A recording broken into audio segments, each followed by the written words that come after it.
अस्सलाम वालेकुम। AGM news के लाइव स्टूडियो से मैं हूं सोनिया असलम।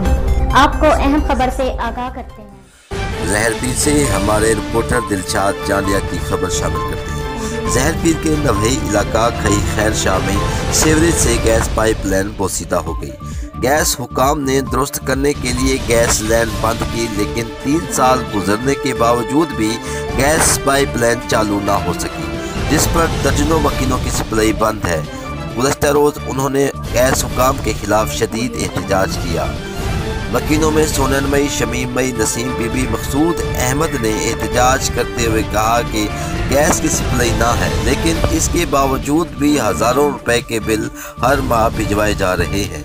उन्होंने मुतालबा किया कि गैस पाइप लाइन को फौरी तौर पर मरम्मत करके बहाल किया जाए। उन्होंने DC रहीम यार खान और गैस हुकाम से फौरी तौर पर नोटिस लेने का मुतालबा किया। रिपोर्ट दिलशाद अहमद चांदिया, रहीम यार खान।